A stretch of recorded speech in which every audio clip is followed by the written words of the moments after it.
मैं यही कहना चाहता था कि हम लोग अपने राष्ट्रीय अध्यक्ष की प्रतीक्षा कर रहे थे मैडम, लेकिन हम लोग जानते थे कि बहुत ही महत्वपूर्ण मुद्दों को लेकर उन्होंने अपनी चीन की यात्रा पहले से सुनिश्चित की थी। इसीलिए उन्हें एक प्रतिनिधिमंडल के साथ जो है चीन जाना पड़ा था। फिर भी यहां जो भी गतिविधियां इस राष्ट्रीय एकता यात्रा को लेकर हो रही थी, उन सारी गतिविधियों की बराबर वो खबर ले रहे थे और साथ ही साथ अपनी प्रतिक्रिया भी वो व्यक्त कर रहे थे। हमारे राष्ट्रीय अध्यक्ष सचमुच चाहे देश में रहें अथवा विदेश में रहें, अपने देश की राजनीतिक परिस्थितियों का बराबर वह संज्ञान लेते रहते हैं और उस पर अपनी जो अहम और महत्वपूर्ण भूमिका होती है उसका निर्वाह करते रहते हैं। इसलिए नितिन जी, मैं इस धरने के माध्यम से आपको भी अपनी तरफ से हार्दिक बधाई देना चाहता हूं। और एयरपोर्ट से उतरते ही आपने यह फैसला किया कि मैं धरने स्थल पर यहां जाऊंगा। आपका स्वागत करने के लिए बिल्कुल यहां सारे जितने कार्यकर्ता हैं वो पूरी तरह से आतुर थे।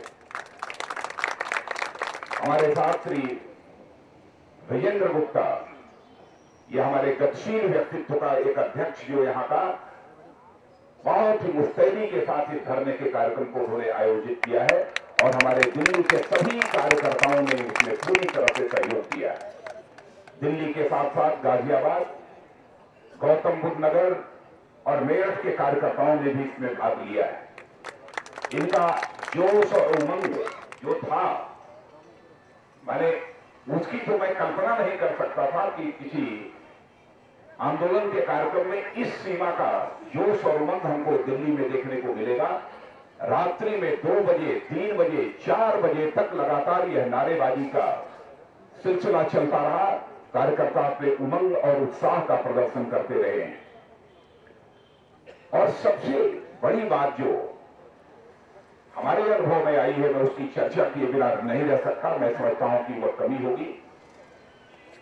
चाहे दिल्ली का कोई कार्यकर्ता रहा हो अथवा गाजियाबाद, गौतम बुद्ध का नगर का अथवा मेरठ का कोई कार्यकर्ता रहा हो, जिन कार्यकर्ताओं ने भी इस विषय पर अपने विचार व्यक्त किए हैं, मैं ये कह सकता हूं कि सचमुच हर कार्यकर्ता ने कोई न कोई महत्वपूर्ण बिंदु इस मुद्दे पर अपने भाषण में दिए हैं। यह सबसे बड़ी बात थी।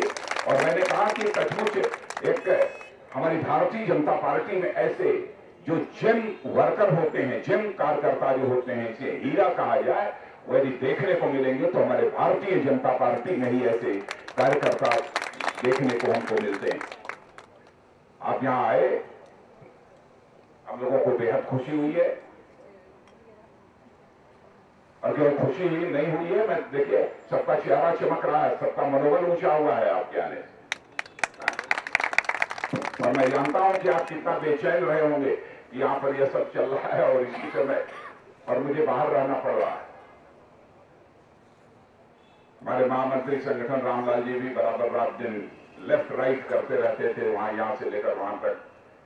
हमारी निर्मला सीतारमण जी, रविशंकर जी, सारे लोग, और हमारे श्याम जाजू जी का भी आना जाना, और शाहनवाज जी का तो पूछना ही नहीं है। शाहनवाज जी तो कभी प्रेस में, कभी यहां, कभी वहां, बराबर सबका बहुत ही सहयोग रहा है। अब आज के अवसर पर इससे ज्यादा कुछ नहीं कहना है मुझे।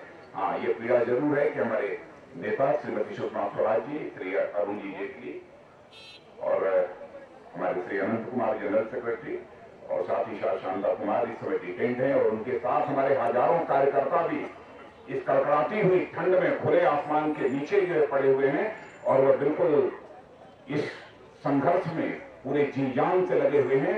और आज भी उनका यही संकल्प है, कल 26 जनवरी को श्रीनगर के लाल चौक चौराहे पर वह भारत का तिरंगा झंडा फहराएंगे।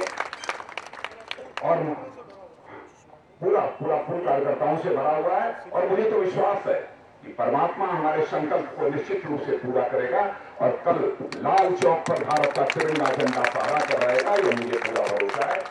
इन्हीं शब्दों के साथ मैं पुनः आपके प्रति आभार व्यक्त करता हूं और सारे कार्यकर्ताओं को मैं धन्यवाद देता हूं।